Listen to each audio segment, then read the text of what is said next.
ಅವರೇ ಶುರು ಮಾಡಿದ್ದು 1970s ನಲ್ಲಿ ಅರಬ್ ನ್ಯಾಷನಲಿಸಂ ಅಂತ. ಅವರೇ ಫಂಡ್ ಮಾಡಿದ್ದು ಭಾರತದಲ್ಲಿ ಭಯೋತ್ಪಾದನೆಗೆ. ಇವತ್ತು ಏನ್ ಮಾಡ್ತಿದ್ದಾರೆ ಗೊತ್ತಾ? ಹೆಣ್ಮಕ್ಳಿಗೆ ಡ್ರೈವಿಂಗ್ ಲೈಸೆನ್ಸ್ ಕೊಟ್ರು, ಹೆಣ್ಮಕ್ಳಿಗೆ ಬುರ್ಖಾ ಕಂಪಲ್ಸರಿ ಇಲ್ಲ ಅಂದ್ರು, ಹಿಜಾಬ್ ಹಾಕಬೇಕು ಅಂತ ಇಲ್ಲ ಅಂತಂದ್ರು, ಗೌರವಯುತವಾದ ಡ್ರೆಸ್ ಹಾಕೊಂಡು ಹೋಗಿ ಅಂತ ಹೇಳಿದ್ರು. ಹೆಣ್ಮಕ್ಳು ಡ್ಯಾನ್ಸ್ ಮಾಡಬಹುದು, ಹೆಣ್ಮಕ್ಳು ಅಲ್ಲಿ ದೊಡ್ಡ ದೊಡ್ಡ ಲೈವ್ ಕನ್ಸರ್ಟ್ ಗಳಿಗೆ ಹೋಗಿ ಕೂತ್ಕೊಳ್ತಾರೆ ಸೌದಿ ಅರೇಬಿಯಾದಲ್ಲಿ. They have change themselves. ಆದರೆ ಕರ್ನಾಟಕದಲ್ಲಿ, ಭಾರತದಲ್ಲಿ ಇನ್ನೂ ಕಟ್ಟರ್ಪಂಥಿ. ಅವ್ರದೇ ಪ್ರಶ್ನೆಯ ಎರಡನೇ ಭಾಗ ಬಂದೆ ಸರ್. ಎರಡನೇ ಭಾಗ ಏನು ಅಂತಂದ್ರೆ, ಭಾರತದಲ್ಲಿರೋ ಮುಸಲ್ಮಾನರಿಗೆ ಇನ್ಕ್ಲೂಸಿವ್ ಭಾವನೆ ಯಾಕೆ ಬರ್ತಿಲ್ಲ ಅಂತಂದ್ರೆ, ನೀವು ಕೂಡ ಹೆದರಿಸ್ತಿದ್ದೀರಿ, ಯೋಗಿ ಬಂದ್ಬಿಡ್ತಾರೆ, ಏನಾಗುತ್ತೆ ಗೊತ್ತಾ, ಈಗ ಗಜ್ವಾಯೇ ಹಿಂದ್ ತಪ್ಪು ಅನ್ನೋ ಹಾಗಿದ್ರೆ ಭಗವಾಯೇ ಇಸ್ಲಾಂ ಮಾಡ್ತೀವಿ ಅನ್ನೋದು ಕೂಡ ತಪ್ಪು ಅಂತ. ನಾನು ಯಾಕೆ ಹೇಳಿದೆ ಅದನ್ನ ನಾನು ಈಗಲೂ ಹೇಳ್ತೀನಿ. ನಾನು ಹೋಗಿ ಕೂತ್ಕೋತೀನಿ ಕಣಯ್ಯ, ನೀನ್ ಬಂದಿಲ್ ಮಾತನಾಡು.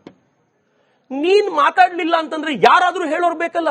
ನೀವೇ ಹೇಳಿದ್ರಿ, ಧರ್ಮಗುರುಗಳು, ಮುಸ್ಲಿಂ ಧರ್ಮಗುರುಗಳು ಇಲ್ಲಿ ನಿಂತ್ಕೊಂಡು ಹೇಳಿದ್ರು, ನಾವ್ ಹೇಳ್ತೀವಿ, ನಮ್ಮ ಮಾತನ್ನು ಕೇಳೋರು ಯಾರು? ನಿಮ್ಮ ಮಾತು ಕೇಳಲ್ಲ ತಾನೆ, ನಾವು ಕೇಳಿಸ್ತೀವಿ ಅಂತ. ನಾನು ಆ ಕಾರಣ ಕೇಳಿದ್ದು, ನಾನು ಹೆದರ್ಸ್ಲಿಕ್ಕಲ್ಲ ಹೇಳಿದ್ದು. ನೀವೇ ಕೇಳಲ್ಲ, ಯಾರಾದ್ರೂ ಹೇಳಬೇಕಲ್ಲ. ಈಗ ಟೆರರಿಸ್ಟ್ಗಳು, ಸರ್ ನಾವು ಅವ್ರಿಗೆ ಎಷ್ಟು ಕುರಾನ್ ಬಗ್ಗೆ ಹೇಳಿದ್ರು ಅವ್ರು ಕೇಳ್ಕೊಳ್ಳಲ್ಲ, ನಾವ್ ಏನ್ ಮಾಡೋದು ಸರ್ ಅಂದ್ರೆ, ನೀ ಕೇಳಲ್ಲ ತಾನೆ, ನಾನು ಕೇಳಿಸ್ತೀನಿ ಇರು. 1948 ನಲ್ಲಿ ಈ ದೇಶ ಪಾಕಿಸ್ತಾನದೊಂದಿಗೆ ಯುದ್ಧ ಮಾಡುವಾಗ ಕೆಲವು ಮುಸಲ್ಮಾನರು ಭಾರತಕ್ಕೆ ಸಪೋರ್ಟ್ ಮಾಡಿದ್ದಾರೆ ಕಾಶ್ಮೀರದಲ್ಲಿ. ನೆಕ್ಸ್ಟ್ ವಾರು ಕೂಡ ಭಾರತಕ್ಕೆ ಸಪೋರ್ಟ್ ಮಾಡಿದ್ದಾರೆ 1965 ನಲ್ಲಿ. ಆದ್ರೆ ಯಾಕೆ 1990s ನಂತರ ಚೇಂಜ್ ಆಯ್ತು ಅಂತಂದ್ರೆ, ಮೈಂಡ್ ಅನ್ನ ರ್ಯಾಡಿಕಲೈಸ್ ಮಾಡ್ಲಿಕ್ಕೆ ಪಾಕಿಸ್ತಾನ ಬಂತು. ಈ ಪಾಕಿಸ್ತಾನದ ಪ್ರಭಾವ ಹೆಂಗೆ ಅಂತಂದ್ರೆ, ಇಂಡಿಯಾ ಪಾಕಿಸ್ತಾನ ಮ್ಯಾಚ್ ನಡೆಯುವಾಗ ಪಾಕಿಸ್ತಾನ ಗೆದ್ರೆ ಖುಷಿ ಪಡುವಂತ ಜನ, ನಾನು ಎಲ್ಲಾ ಮುಸ್ಲಿಮರು ಅಂತ ಹೇಳಲ್ಲಪ್ಪ, ಬೇಜಾರು ಮಾಡ್ಕೋಬೇಡಿ. ಬಹುತೇಕ ಮುಸಲ್ಮಾನರು ಪಾಕಿಸ್ತಾನ ಗೆದ್ದ ಖುಷಿ ಪಡೋರು. ಯಾಕೆ ಸೌದಿ ಅರೇಬಿಯಾ ಬೇಡ, ಪಾಕಿಸ್ತಾನ ಬೇಕಾ?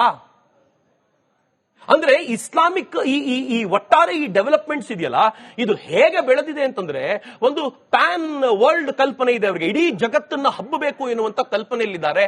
ಅದರಲ್ಲಿ ಭಾರತ ಒಂದು ತಡೆಗೋಡೆ ಅವರಿಗೆ. ಭಾರತವೇ ಬಲವಾಗಿ ನಿಂತಿರೋದು ಇದಕ್ಕೆ. ಯಾಕೆ ಅಂತಂದ್ರೆ, ಇಲ್ಲಿನ ಮುಸಲ್ಮಾನರು ಇವತ್ತಿನವರೆಗೂ ಸ್ಟಾಂಚ್ ಆಗಿ ಭಾರತದ ಪರವಾಗಿ ನಿಂತಿದ್ರು. ಆದ್ರೆ ಈಗ ನಂಗೆ ಧೈರ್ಯ ಇಲ್ಲ ಹೇಳೋದು. ವಹಾಬಿಸಂ ಹೆಂಗ್ ನುಗ್ಗಿದೆ ಒಳಗೆ ಅಂತಂದ್ರೆ, ಅವರು ಇವ್ರಿಗೆ ಅರ್ಥ ಆಗುತ್ತೆ ನಾನು ಹೇಳೋದೆಲ್ಲ, ಅರ್ಥ ಆಗದೆ ಇರೋ ತರ ಇದ್ದಾರೆ.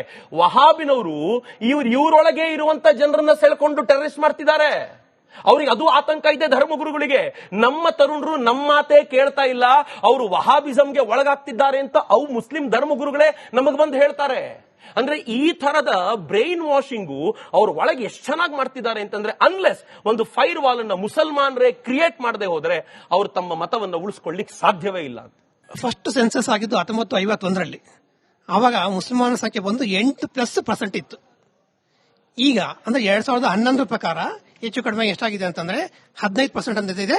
ಈಗ 2025 ಅಪ್ರಾಕ್ಸಿಮೇಟ್ಲಿ ಹೆಚ್ಚು ಕಡಿಮೆ 25% ಆಗಿರ್ಬೋದು. ಈಗ ನಮ್ಗೆ ದೇಶದ ಏನ್ ಗೊತ್ತಾ, ಪಾಪ್ಯುಲೇಷನ್ ಎಕ್ಸ್ಪ್ಲೋಷನ್ ಅಂತ ನಾವು ಬಹಳಷ್ಟು ನಾವು ಹೊಡೆದಾಡ್ತೀವಿ. ಈಗ ನಾವು ಪವರ್ ಕೊಟ್ಟಾಗೆ ಯಾರಿಗೆ, ಮೋದಿಯವ್ರಿಗಾಲಿ ಬಿಜೆಪಿಗಾಲಿ, ಯಾಕೆ ಒನ್ ಕಪಲ್ ಒನ್ ಚೈಲ್ಡ್ ಅಂತ ಪಾಲಿಸಿ ತಗೊಂಡ್ಬರ್ತಿಲ್ಲ? ಒಂದು ಭಾರತದ ಡಿವಿಡೆಂಡ್ ಇರೋದು, ಭಾರತದ ಶಕ್ತಿ ಇರೋದು ಜನಸಂಖ್ಯೆಯಲ್ಲೇ.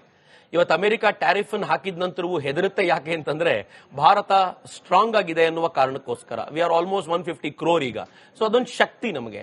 ಎರಡನೇದು, ಒನ್ ಚೈಲ್ಡ್ ಪಾಲಿಸಿಯನ್ನ ಚೈನಾ ತಗೊಂಡ್ ಬಂದ್ ಏನಾಯ್ತು ಅನ್ನೋದ್ರ ಕಣ್ಮುಂದೆ ಇದೆ ನಮ್ಗೀಗ.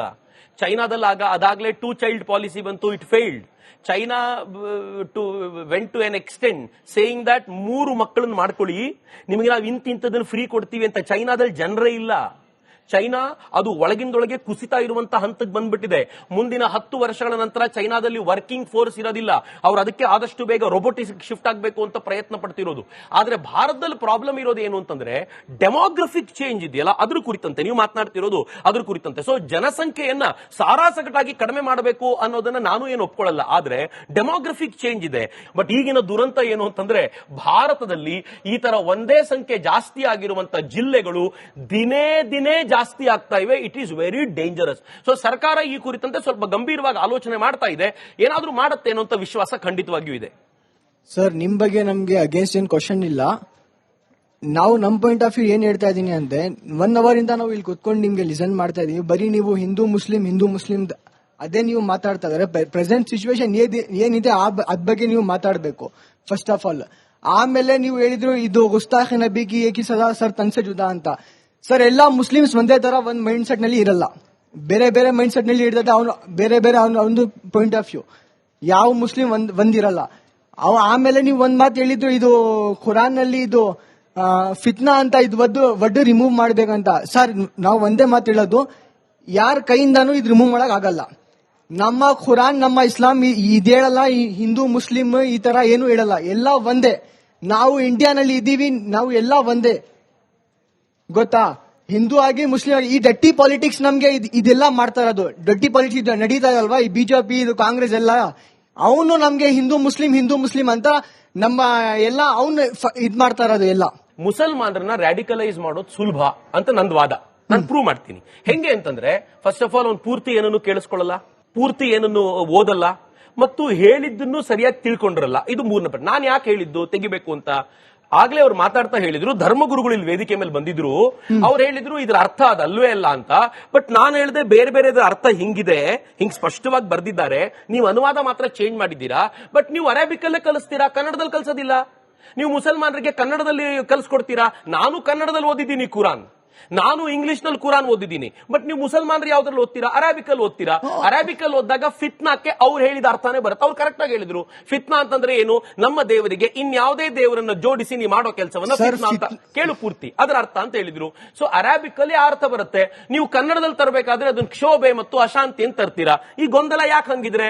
ಇದು ಈ ತರದ ಅನೇಕ ವಾಕ್ಯಗಳು ಅವರೇ ಹೇಳಿದ್ರು, ಭಾರತೀಯ ಮುಸಲ್ಮಾನರು ಅನುಸರಿಸುವಂತದ್ದಲ್ಲ ಅಂತ ಧರ್ಮಗುರುಗಳು ಹೇಳಿದ್ರು ಅಂತ, ಇದೇ ಡಿಬೇಟ್ ನಲ್ಲಿ ಹೇಳಿದ್ರು ಅಂತ. ಹಂಗಿದ್ಮೇಲೆ ಅನುಸರಿಸುವಂತದ್ದಲ್ಲ ಅಂತಂದ್ರೆ ಭಾರತಕ್ಕೆ ಒಂದು ಬೇರೆ ಕುರಾನ್ ಮಾಡ್ರಲ್ಲ. ನಿಮ್ದೇ ತಾನೆ, ನಾನು ಹೇಳ್ತಿರೋದು ನಿಮ್ದೇ ವಾದ, ನನ್ನ ವಾದ ಅಲ್ಲ. ನನ್ ಸರ್ ತಂಚೆ ಜುದಾ ಅನ್ಬಿಟ್ಟಿರ. ಮತ್ತೆ ನಂಗೊಂದು ಹೆದರಿಕೆ ಇದೆ, ನಮ್ಮಲ್ಲಿ ಬಹಳ ಹೆದರಿಕೆ ಇದೆ ಮಾತನಾಡ್ಬೇಕಾದ್ರೆ. ಸರ್ ತನ್ಸೆ ಜುದಾ ಅಂತ ಯಾರ್ದು ಯಾವಾಗ ಹೇಳ್ತಿರೋ ನೀವು ಗೊತ್ತಿಲ್ಲ ಅಂತ. ಮತ್ ನೀನ್ ಹೇಳ್ಬೇಕು ಅಂತಿಲ್ಲ. ಅವ್ನ್ ಜುಬೇರ್ ಅಂತ ಒಬ್ಬ ಯೋಗ್ಯ ಕೂತಿರ್ತಾನೆ, ಅವನೊಂದು ಟ್ವೀಟ್ ಮಾಡ್ತಾನೆ, ಚಕ್ರವರ್ತಿ ಹಿಂಗ್ ಮಾಡಿದ್ರು ನೋಡು ಅಂತ. ಅಷ್ಟೇ. ಅವನ್ ಏನ್ ಟ್ವೀಟ್ ಮಾಡ್ತಾನೋ ಏನ್ ನೋಡ್ತಾರೋ ಮುಸಲ್ಮಾನರು ಮುಂದಕ್ಕೆ ಹಿಂದಕ್ಕೆ ನೋಡೋದಿಲ್ಲ, ಅದನ್ನ ಟ್ರಾನ್ಸ್ಫರ್ ಮಾಡ್ತಾರೆ. ಅವರು SMS ಗಳಲ್ಲಿ ಹೋಗ್ಬಿಡುತ್ತೆ, ಅವ್ರ ವಾಟ್ಸ್ಆಪ್ ಗಳಲ್ಲಿ ಹೋಗುತ್ತೆ, ತಗೋ ಸರ್ ತನ್ಸೆ ಜುದಾ ಶುರು, ಈ ಬೀದಿಗೆ ಬಂದ್ಬಿಡ್ತಾರೆ. ನಾನು ಇಷ್ಟೇ ಕೇಳದ್ ಮೇಡಮ್, ಒಂದೇ ಒಂದು ಪ್ರಶ್ನೆ ನಂದು ಅಲ್ಲಿರುವಂತ ಮುಸ್ಲಿಂ ಮಿತ್ರರಿಗೆ. ಪ್ರಶ್ನೆ ಏನು ಅಂತಂದ್ರೆ, ಈಗ ನೂಪುರ್ ಶರ್ಮಾ ಕುರಿತಂತೆ ದೇಶದಾದ್ಯಂತ ಪ್ರತಿಭಟನೆ ಆಯ್ತು. ದೇಶದಾದ್ಯಂತ ಮುಸಲ್ಮಾನರು ಶುಕ್ರವಾರ ನಮಾಜ್ ಮುಗಿಸ್ಕೊಂಡು ಆಚೆಗೆ ಬಂದ್ರು. ಅದೇ ರೀತಿ ಯಾಕೆ ಈ ಉಮರ್ ನಬಿ ಬಾಂಬ್ ಬ್ಲಾಸ್ಟ್ ಮಾಡಿದಾಗ ದೇಶದಾದ್ಯಂತ ಜನ ಬೀದಿಗೆ ಬಂದು ಉಮರ್ ನಬಿ ವಿರುದ್ಧ ಘೋಷಣೆ ಕೂಗ್ತಾ ಅಲ್ ಫಲಾ ಯೂನಿವರ್ಸಿಟಿನ ಮುಚ್ಚಬೇಕು, ಇದು ನಮ್ಮ ಆಗ್ರಹ ಅಂತ ಯಾಕೆ ಬರಲಿಲ್ಲ? This is my question. ಇಷ್ಟೇ ನಾನು ಕೇಳೋದು, ಇಷ್ಟೇ. ನೀವು ಬರಲ್ಲ. ಅವಾಗ ಏನಾಗುತ್ತೆ ಅಂತಂದ್ರೆ ಅವ್ರು ತುಂಬಾ ಕಡಿಮೆ. ನಾನು ಈಗಲೂ ಹೇಳ್ತೀನಿ, ಅವ್ರು 20% ಇರೋದು. ನಾನು 2% ಅಲ್ಲಿದ್ದೆ, ಇವತ್ತು 20% ಬಂದಿದ್ದೀನಿ. ಇಲ್ಲದೆ ಹೋದ್ರೆ ನಾನು ಇವತ್ತಿಗೂ 2% ಅಂತ ಹೇಳೋನಿದ್ದೆ. 20% ಇರೋದು ಅವ್ರಿಗೆ. ಆದ್ರೆ ಅವರಿಗೆ 80% ಮುಸಲ್ಮಾನರೇ ನಮ್ಮ ವಿರುದ್ಧ ಇದ್ದಾರೆ ಅಂತ ಗೊತ್ತಿಲ್ಲ. ಯಾಕಂದ್ರೆ ಮುಸಲ್ಮಾನರು ಸೈಲೆಂಟ್ ಆಗಿದ್ದಾರೆ, ಬರಲ್ಲ ಆಚೆ. ಅಲ್ಫಲಾ ಯೂನಿವರ್ಸಿಟಿಗೆ ಬೆಂಕಿ ಹಚ್ಚಬೇಕು, ಸರ್ಕಾರಕ್ಕೆ ಹೇಳಬೇಕು, ನೀವು ಹಚ್ಚಲಿಲ್ಲ ಅಂತಂದ್ರೆ ನಾವು ಹಚ್ತೀವಿ, ನಮ್ಮ ಇಡೀ ಮುಸಲ್ಮಾನರ ಹೆಸರನ್ನು ಹಾಳು ಮಾಡ್ತೀವಿ ಯೂನಿವರ್ಸಿಟಿ ಅಂತ ಆಚೆ ಬಂದ್ಬಿಟ್ಟಿದ್ರೆ ನಾನಿವತ್ತು ಮಾತನಾಡ್ಲಿಕ್ಕೆ ಆಗ್ತಿರ್ಲಿಲ್ಲ ಕಣ್ರ. ನಾನಿವತ್ತು ಬಾಯಿ ಮುಚ್ಕೊಂಡಿರ್ಬೇಕಾಗಿತ್ತು.